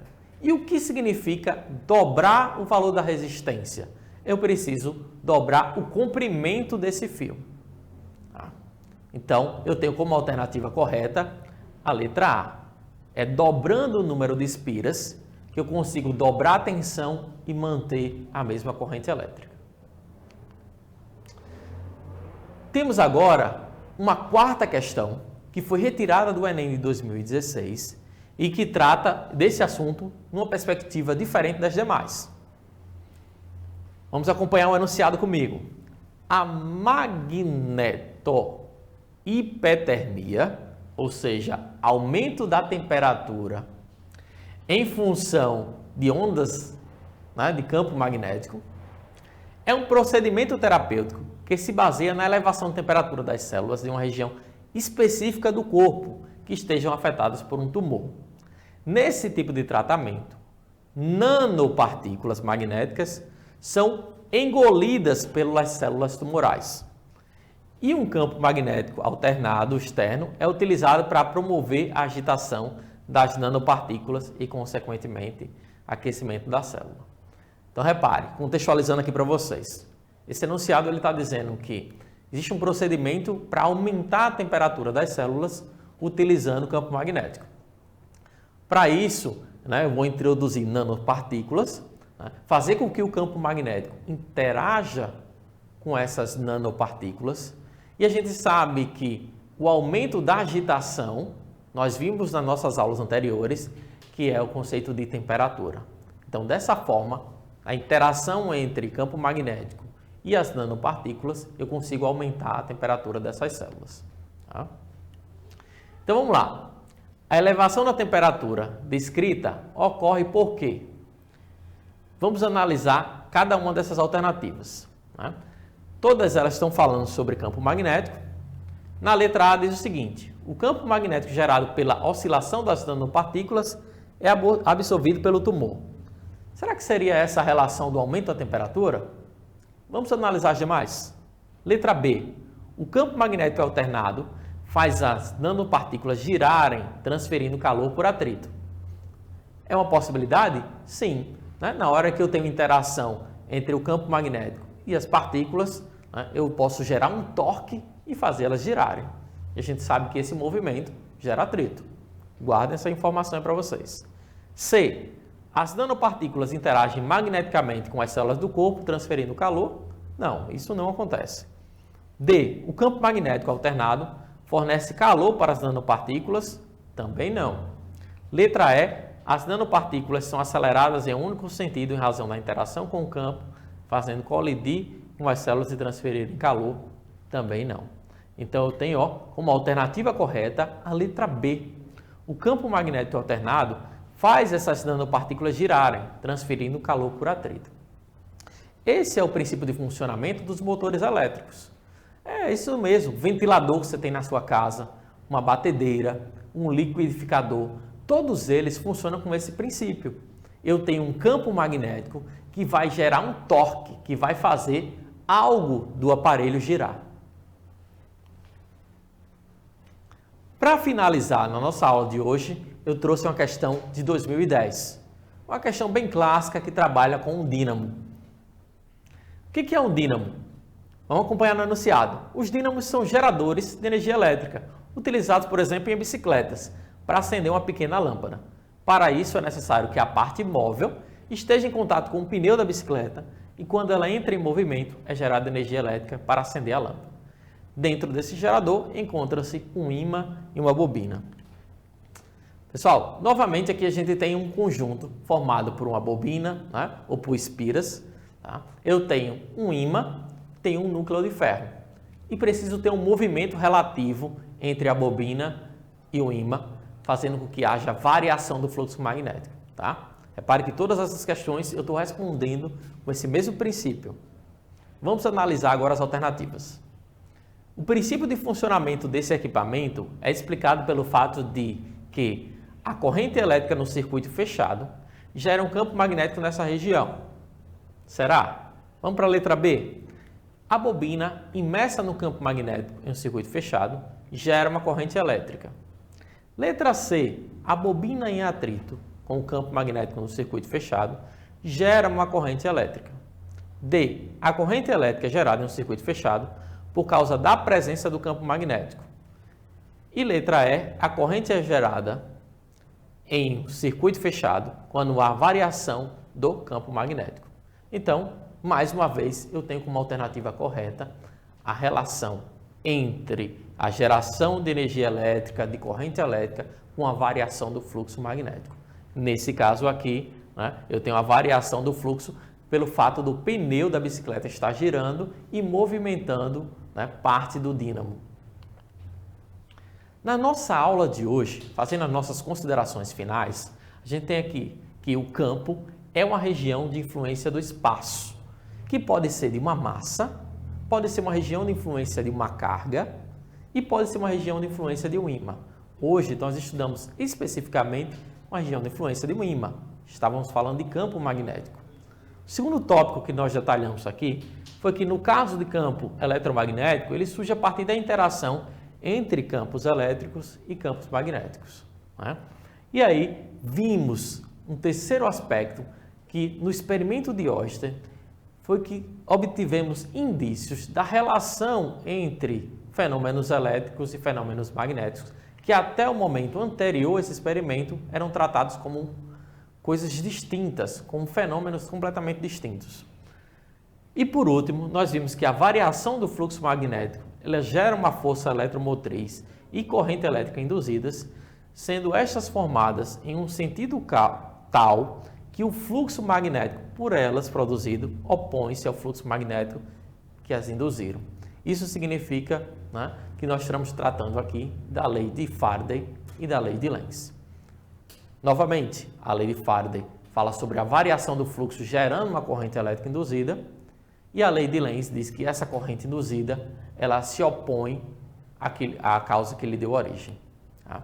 Nós encerramos a nossa aula de hoje com a seguinte mensagem. Vocês chegaram até aqui, né? Estamos nos aproximando aí do final do ano, nos aproximamos cada vez mais do Enem, mas eu tenho certeza que vocês estão se preparando cada vez mais, né, se familiarizando cada vez mais com as questões do Enem e vocês vão estar preparados para fazer essa prova. Até a próxima. Juntos no Enem. Governo do Estado do Rio Grande do Norte. Olá, galera! Mais uma vez trazemos para vocês aquela aula muito boa de matemática. E dessa vez, né, um assunto que realmente vocês já devem ter ouvido muito falar. Vamos falar hoje a respeito de porcentagem, certo? Trabalhando com a parte de matemática básica, quem não já viu, né, em um concurso, em uma prova, ou até mesmo no seu dia a dia, falar a respeito deste assunto de porcentagem. Meu nome é Francisco José, né, pode chamar também de professor FJ, ok? E é um prazer estar aqui com vocês, ok? Porcentagem. A ideia de porcentagem tornou-se mais popular no século XV, em situações que envolviam questões comerciais, com cálculos de juros, lucros, prejuízos e também impostos, ok? Essa parte de tornou-se popular no século XV, lógico que ela surgiu um pouco antes e aí, de repente, ela tornou-se popular nesse período. E acreditamos, né, que hoje, mais do que nunca, ela também é popular. Vamos ver em alguns exemplos daqui a pouco que vocês vão perceber como hoje ela é muito utilizada. No que diz respeito à nomenclatura, o símbolo, que vocês já devem ter visto muito por aí, onde tem esse traço aí do meio, essas duas bolinhas que chama-se porcento, como o conhecemos hoje, aparece em suas formas primitivas em manuscritos sobre a aritmética comercial, que na verdade é 1/100º do valor estudado, ou seja, 1/100. Essa razão nós dizemos que representa aquele símbolo também de porcentagem. Ok? E o que significa porcentagem? É comum expressarmos a razão entre um número e 100, usando o termo por cento. Ou seja, se o número está sobre 100, nós dizemos que ele é por cento, que significa dividindo por 100 ou centésimo. Assim, a razão entre 25 e 100, por exemplo, pode ser escrita da seguinte forma: 25 sobre 100 em forma de fração, mas também eu posso reescrever isso como 25%, aproveitando o símbolo, é claro, de porcentagem. Tranquilo? Principais casos de porcentagem que nós vamos ver nesta aula. É claro que eu elenquei apenas os principais. Pode ter vários outros, porque a porcentagem ela é amplamente utilizada em nosso dia a dia. Então vamos colocar 3 casos principais onde nós vemos em nosso dia a dia este assunto, que são eles: porcentagem de um valor específico. O que é isso, professor? Porcentagem de um valor específico. Não se preocupe, nós vamos colocar aqui um exemplo para vocês terem uma noção. Paulo ganha R$ 1.200 por mês e tem um desconto de 11% para a Previdência. Quanto ele recebe mensalmente? Ou seja, qual o valor líquido que ele recebe? Veja que essa porcentagem ela é em cima do salário que ele ganha. Por isso que nós dizemos é porcentagem de um valor específico. Isso aí é apenas um exemplo disso, ok? Vamos para o outro caso. Valor total a partir de uma porcentagem. Ou seja, uma porcentagem dada em um dado problema e nós vamos encontrar esse valor total. Como assim? Vamos colocar aqui um exemplo para vocês terem uma noção melhor. Em uma escola, 882 alunos estão matriculados no período da manhã, ou seja, o matutino. Isso corresponde a 63% do total de alunos da escola. Quantos alunos, ou seja, quantos alunos estudam nessa escola? Se você observar bem, nesse exemplo, esses 882 corresponde a 63%. Mas o que o problema está querendo é os 100% dos alunos, ok? Então aí, por isso que eu coloquei o nome valor total a partir de uma porcentagem referida na questão, ok? E a terceira situação, né, ou um dos casos principais, é a porcentagem como parte de um todo. Isso também é comumente visto até em outros assuntos. A porcentagem como parte de um todo. Vamos para um exemplo aí. Em duas turmas que totalizam 100 alunos, 45 tiraram nota 9 em matemática. Qual a porcentagem dos alunos que tiraram o 9? Ou seja, aqui eu estou pegando a porcentagem como uma parte de um todo. Tem 100 alunos e aí desses 100, 45 tiraram nota 9. E aí eu quero saber, esses 45, né, o que é que vai representar em cima dos 100 alunos. Tranquilo? Então, isso aí é só uns exemplos para testar vocês e mostrar também que a porcentagem ela tem vários casos e esses três principais nós vamos mostrar aqui na prática também como se resolve, ok? Então, vamos lá, pegando exemplos do nosso dia a dia. A porcentagem ela está presente também em tabelas. Então, vamos conferir aí o primeiro exemplo da gente para resolver com relação também à porcentagem em tabelas. Uma aluna do curso de Medicina precisa pagar a anuidade do Conselho Regional de Medicina, de acordo com a tabela abaixo. Olha o que é que diz a tabela aqui. Ó.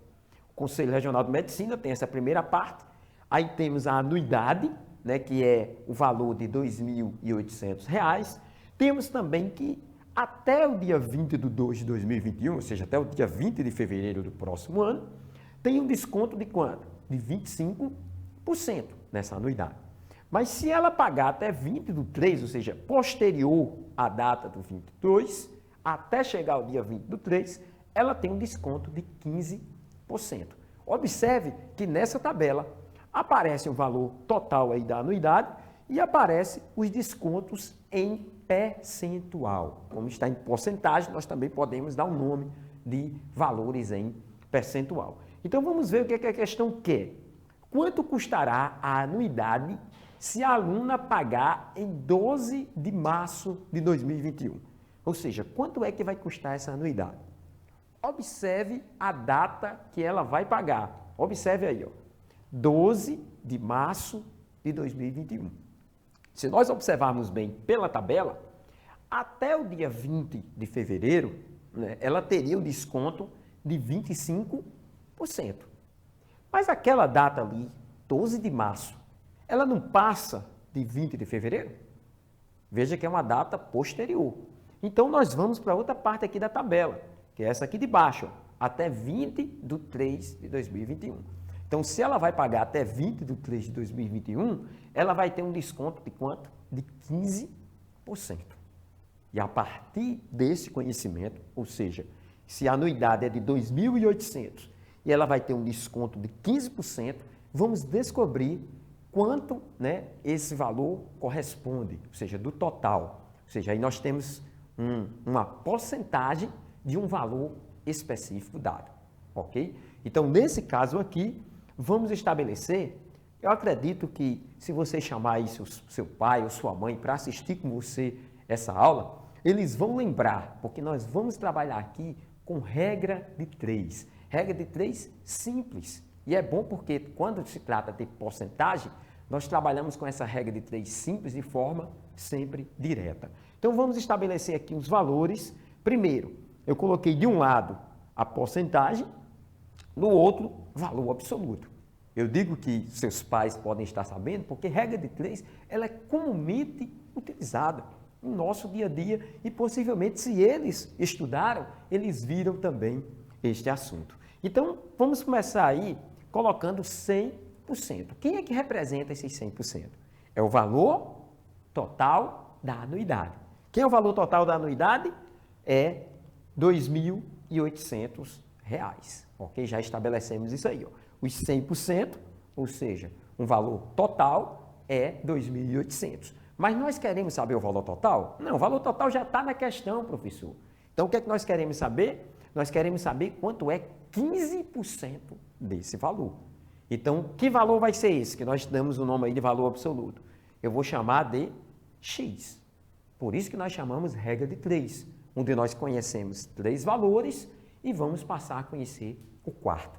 Nesse caso aí, né, eu quero descobrir o valor de X. E aplicando, né, a regra de 3, eu vou colocar, né, a parte aqui, ó, 100 está para 15, como ela é direta, né, ou seja, eu peguei os 100% sobre os 15%, ou seja, 100 está para 15, assim como 2.800 está para X. Como nós fizemos na nossa primeira aula, né, onde nós temos aí uma proporção. E para resolver essa proporção, é fácil. É só aplicar a propriedade fundamental das proporções, que é meios pelos extremos. Como assim, professor? Vou mostrar agora. Vou multiplicar o 100 pelo x, multiplica em diagonal, isso vai dar 100x, e vou multiplicar o 15 por 2.800 e vou deixar ali do lado direito da nossa igualdade, ok? A partir disso aí, como eu quero encontrar o valor de x, esse 100 está fazendo o que com o x? Preste atenção, ele está junto do x, ele não está namorando com o x, viu gente? A operação que ele está fazendo com o x é multiplicação. Então, se ele está multiplicando, ele vai para o outro lado como, gente? Dividindo. E de forma prática fica assim, 15 vezes 2.800 dividido por 100. Repare bem que nesta operação apresentada de multiplicação e divisão, nós temos 2 zeros que terminam em cima, ó, 2.800, e nós temos 2 zeros também embaixo. Então, nós podemos simplificar, como se estivéssemos dividindo por 100 na parte de cima e dividido por 100 na parte de baixo. E aí nós vamos ficar apenas com 15 vezes 28. Isso aí nos dá um total de 420. Será que ela vai pagar, né, justamente essa aluna, vai pagar a anuidade de R$ 420? Não, gente. Nós estamos aí observando que é os 15% de desconto. Então, nós vamos tirar esses 420 dos 2.800. Então, o valor da anuidade vai ficar R$ 2.380, ok? Então, aí, esse primeiro caso mostra a porcentagem de um valor específico, ok? Então, nesse caso, né, vemos que ela vai pagar R$ 2.380. Fácil, né, gente, a questão? Tranquila? Vamos agora para o nosso segundo probleminha. Porcentagem agora no âmbito da probabilidade, né? Mais adiante nós vamos passar melhor esse assunto, mas vamos já dar uma palhinha dele aqui, trabalhando também com porcentagem. Os cálculos envolvendo probabilidade são úteis na determinação das chances de ocorrer o evento. Esses dados, né, decorridos da razão podem aparecer na forma de fração irredutível, né, na forma decimal ou no formato de porcentagem, onde fica mais fácil de nós podermos interpretar, quando está em forma de quê? De porcentagem. Tranquilo? Então, num tanque estão peixes, vou colocar o tanque por aqui para vocês verem, numerados de 1 a 20. Qual a probabilidade de um menino pescar um peixe marcado com um número primo. Veja, os peixes estão numerados de 1 a 20. Se os peixes estão numerados de 1 a 20, resta-nos saber quem são esses números primos. Eita, professor, não me lembro. Não se preocupe, eu vou explicar. O número primo é o número que só dá para dividir por ele mesmo e por 1. Qualquer número que você pegue, né, dos números naturais, lógico, que dê para dividir só por ele e por 1, nós chamamos de número primo. Então, vamos colocar aqui quais são os números primos que existem entre 1 e 20, ou de 1 a 20. Vamos colocar aqui os números primos. 2, por que o 2? Porque 2 só dá para dividir por 2 e por 1. Isso divisões exatas, lógico. O 3 só dá para dividir por 3 e por 1. E assim sucessivamente. Todos esses valores que foram aí colocados, né? Ou seja, peguei de 1 a 20, porque os peixinhos são numerados de 1 a 20. Esses números aí são os primos encontrados, ok? Então, quantos números primos eu tenho aí? Pode contar, gente, junto comigo. 1, 2, 3, 4, 5, 6, 7, 8. Ou seja, dos 20 peixinhos que foram numerados, 8 deles, olha só, 8 deles eu vou pegar a porcentagem, ou seja, como uma parte do todo. Dos 20, 8. Então, a probabilidade nós vamos contar a partir daí. Então, vamos para a nossa regrinha de 3 também, para que vocês se acostumem e possam também trabalhar com ela. Veja, tanto a porcentagem de um valor específico, como a porcentagem como a parte de um todo, eu trabalho também com a regra de 3. E aí nós vamos pegar a porcentagem e pegar o valor absoluto. Como eu sempre gosto de começar, vou começar aqui com 100%. Eu tenho quem é esse 100%? Tem, que são todos os peixes. Os peixes foram numerados de quanto? De 1 a 20. Então, todos eles têm que estar aí como representando esses 100%, que são os 20. E aí, eu quero encontrar uma porcentagem dessa parte. Se eu quero encontrar a porcentagem, eu vou chamar de X, essa porcentagem que eu quero. E esse X, o valor absoluto é quanto, gente? Quantos números primos eu tenho? Ali, ó, 8. Se eu tenho 8, então eu quero encontrar que porcentagem é essa desses 8 peixinhos que estão numerados com números primos. Tranquilo? Agora, a partir daí, eu faço justamente a organização da minha proporção, dizendo que 100 está para X, assim como 20 está para 8. Ou seja, da forma como está aqui, levo para lá e monto a minha proporção. Feita a proporção da regrinha de 3, aplicamos de novo a propriedade fundamental, que é meios pelos extremos. Ou seja, 20 vezes x, que dá 20x, e 100 vezes 8, que nós deixamos aqui 100 vezes 8. Supor que você não saiba ainda o valor dessa multiplicação. Então, o 20 está aqui junto do x. Está o quê? Multiplicando. Eu levo ele para o outro lado e ele vai o quê? Dividindo. Da mesma forma como eu fiz na anterior, eu posso simplificar aqui por 10 e aqui por 10, já que só aparece um zero embaixo.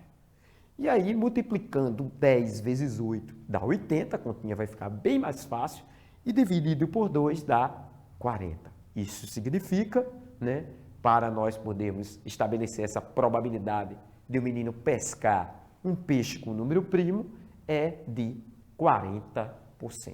Tranquilo?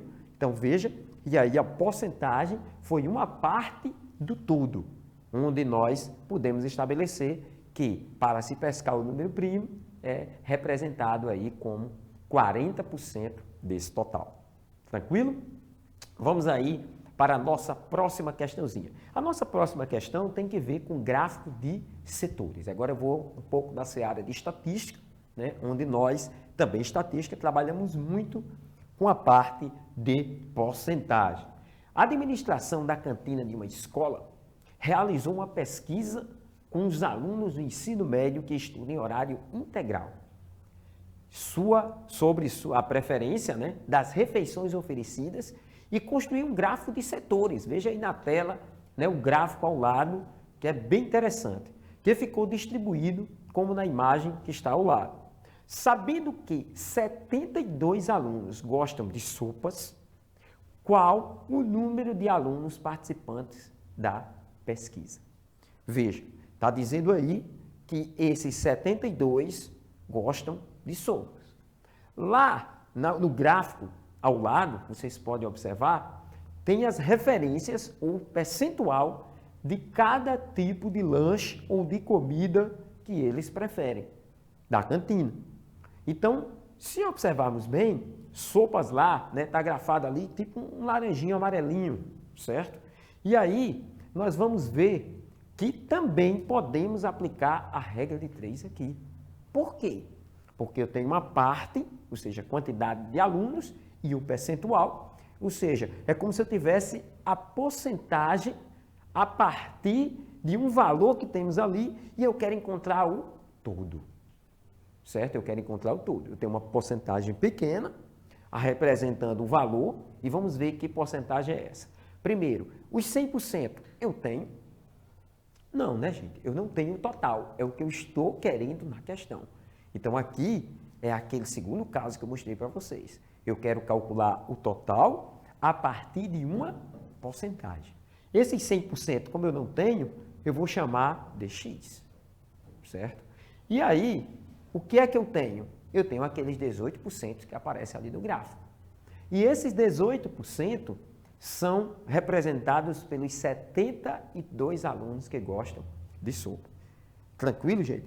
Veja a representação do 18% lá no gráfico, que representam os 72 alunos.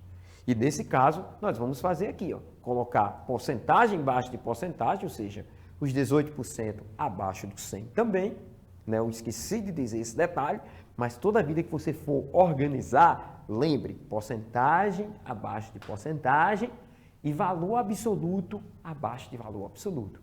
Como eu não sei aquele valor absoluto total, mas eu sei o valor absoluto que representa os 18%, que está ali no meu problema, que são os 72 alunos. Tranquilo?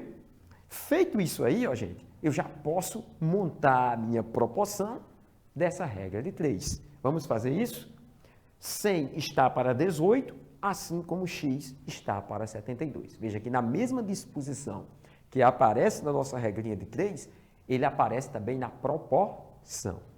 E aí, nós vamos fazer a mesma coisa, multiplicar os meios pelos extremos, ou seja, 18 vezes x, que vai dar 18x, e vamos multiplicar o 100 vezes o 72, que vai ficar do lado direito da igualdade, ok? Tranquilinho, gente, até aí? Veja que os problemas que nós estamos fazendo, a forma de resolução é muito parecida. Sempre você está aplicando o quê? Uma regra de 3 a partir o quê? De um problema que vai resultar numa proporção, e aí, com a propriedade fundamental, conseguimos resolver o nosso problema. Então, aquele 18, gente, está junto do x, está fazendo o quê? Multiplicando. Se ele está multiplicando, ele vai para o outro lado dividindo. E aí, gente, nesse caso, eu tenho 100 vezes 72 dividido por 18. Aí você pode, mas professor, lá embaixo não tem mais nenhum zero para a gente poder cortar. Realmente não tem um zero, né? Vocês gostam dessa história de cortar, mas na realidade é simplificar. Porém, o 72 ele é múltiplo de 18. E eu posso, né, dividir o 72 pelo 18 para ficar mais simples o meu cálculo. Então, se eu dividir 72 por 18, vai dar 4. Então, vou ficar com 100 vezes 4, porque o 100 já tinha anteriormente, e aí eu vou multiplicar com 4, que é o resultado da divisão de 72 por 18. Tranquilo? E nesse caso, eu posso afirmar que x vai ser igual a 400, ou seja, quantos alunos participaram da pesquisa? 400 alunos. Tranquilo? Deu para entender, gente, a questão direitinho? Vamos partir agora para a próxima.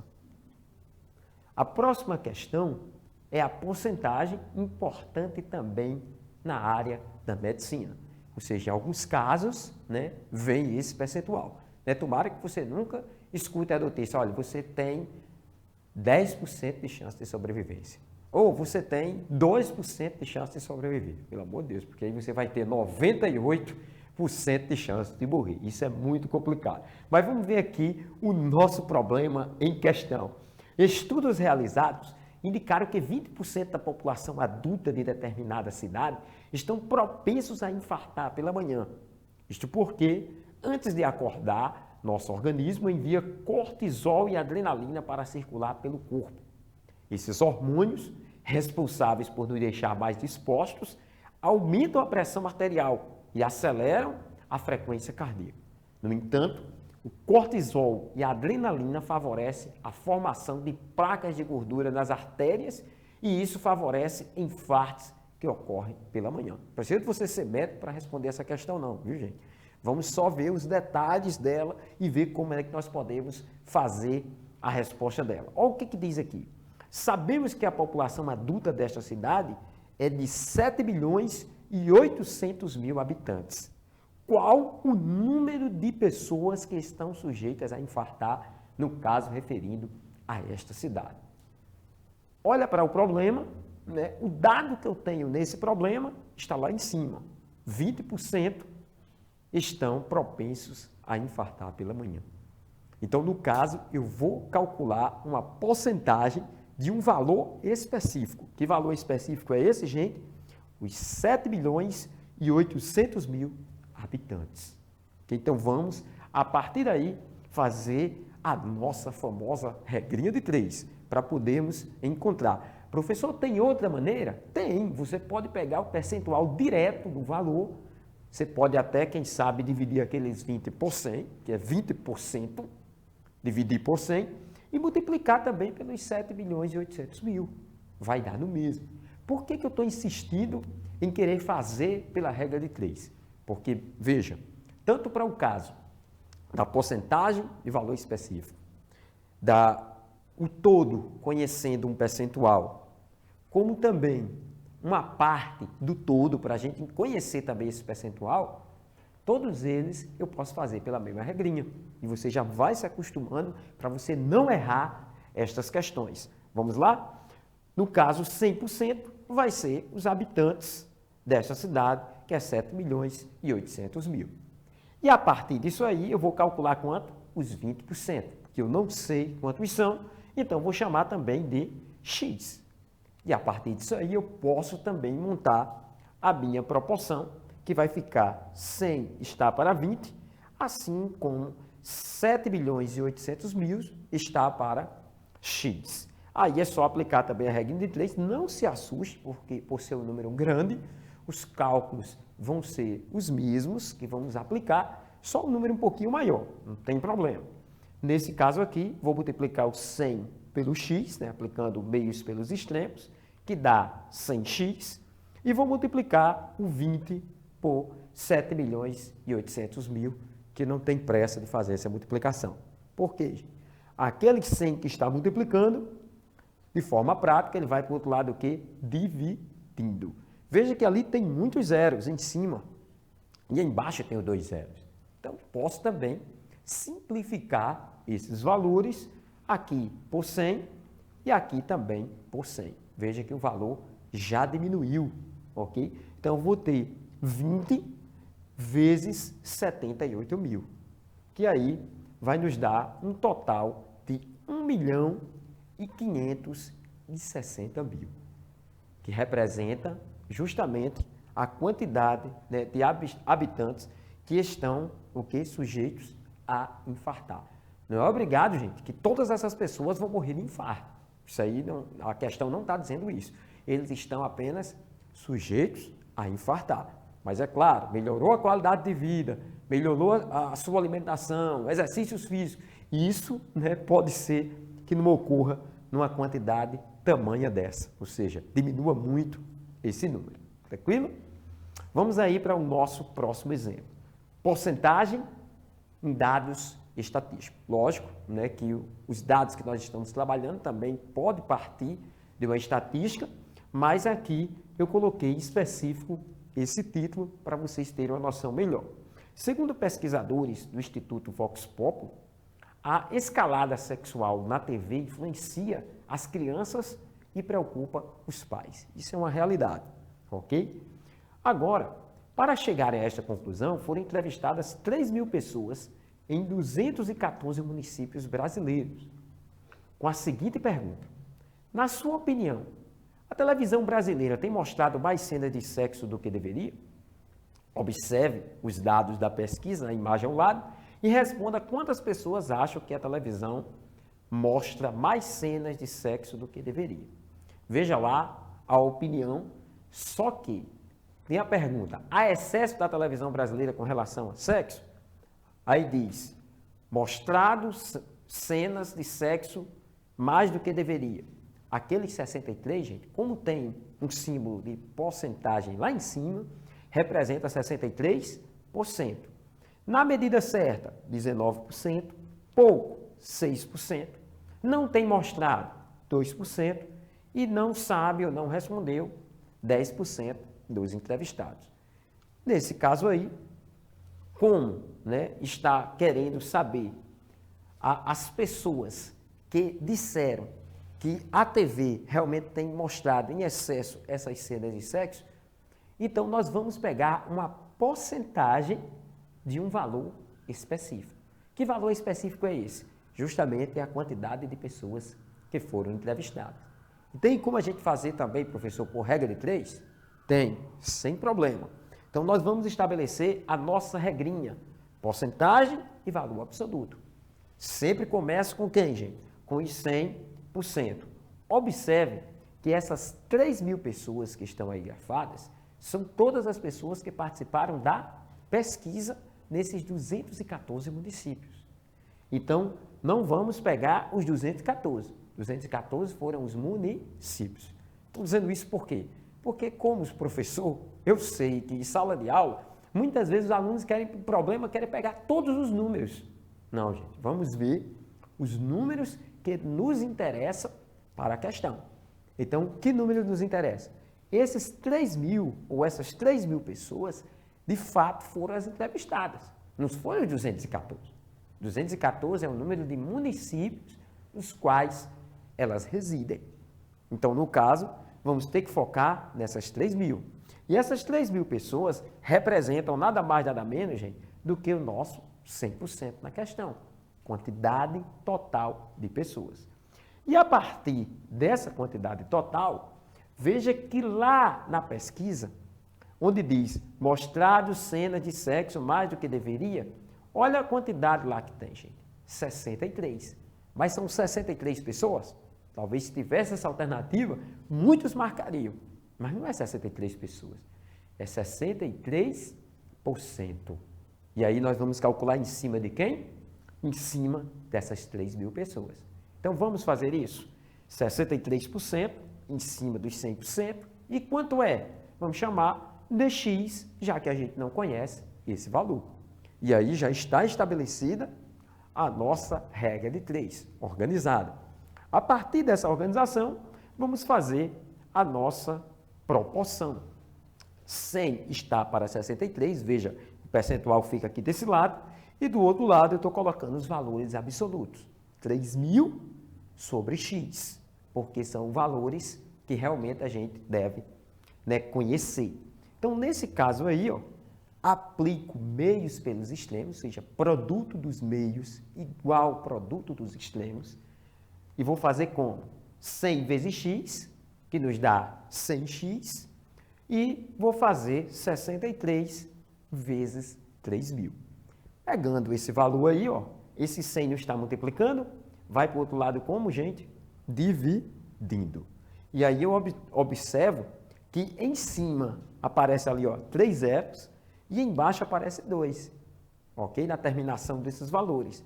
Então, nesse caso, eu ainda posso também simplificar por 100 em cima, dividindo por 100, e dividindo por 100 embaixo, para que a continha fique mais simples. Professor, eu poderia multiplicar 63 por 3.000 e depois dividir por 100? Não tem problema. Só que a gente está tentando aqui, em nossa aula, simplificar os seus cálculos, organizar melhor para que a gente possa trabalhar menos, ok? Então, fazemos ali apenas 63 vezes 30, que dá 1.890. Deu para entender? Então, esses 1.890 representam as pessoas que concordam com o excesso, né, de cenas de sexo mostrados na TV. Tranquilo? Deu para entender os nossos probleminhas? Veja aí se entendeu. Qualquer coisa, faça aí uma foto, registre aí no seu caderninho, mas não deixe de estudar, porque este é um dos assuntos que, para onde você for, qualquer loja, comércio ou até mesmo nas suas provas de exame de seleção, de concursos, você vai encontrar esse tema aí sendo abordado, que é o tema de porcentagem. Agora, é claro, como não poderia também deixar de fazer, eu vou deixar umas questões para que vocês possam praticar aquilo que foi visto em nossa aula. A primeira delas é essa aí, ó. O salário de José era de R$ 1.200 por mês. Ele foi promovido, obtendo um aumento de 9% do salário. Qual o novo salário de José? Vocês vão me responder e na nossa próxima aula a gente vai trazer o gabarito, ou seja, qual alternativa é a certa nessa questão. Eu quero que vocês treinem, pratiquem também para ver como é que está o nível de conhecimento de vocês. E vamos colocar aqui outra questão. Não deu tempo aí tirar foto? Não se preocupe não. Vou voltar aqui, fotografe aí direitinho a questão. E agora, vamos partir para a próxima. Questão 2. Numa classe de 7º ano, com 40 alunos, 3 são canhotos. Que porcentagem da classe representa o número de canhotos? Dessa classe aí em questão, qual é a porcentagem que representa o número de alunos que são canhotos? Outra questãozinha que é boa também de você trabalhar, ok? Fique tranquilo que eu sei que vocês vão conseguir fazer. E qualquer coisa, deixa aí feito, que nosso próximo encontro também vou trazer a resposta dessa questão. O que eu, posso aqui indicar para vocês que estão aí nessa situação de estudar para matemática básica, vá lá, visite o nosso canal do professor FJ, onde eu trabalho com questões do Enem, questões também de concursos e, inclusive, tenho várias aulas onde vocês também podem assistir de forma gratuita, no horário, no momento que vocês quiserem. E aí, é claro, crescerem um pouquinho nessa área que é a matemática. Tão bela, simples, e prática para o nosso dia a dia. Gostaria também de agradecer ao nosso querido professor Lameck, que me ajudou aí em algumas configurações que fizemos aqui nesta aula, nos nossos slides, essas animações, Então, agradeço muito, ao nosso professor Lameck. Desejo a todos vocês que fiquem com Deus e também deixo um abraço do vosso professor FJ e até o nosso próximo encontro. Juntos no Enem. Governo do Estado do Rio Grande do Norte.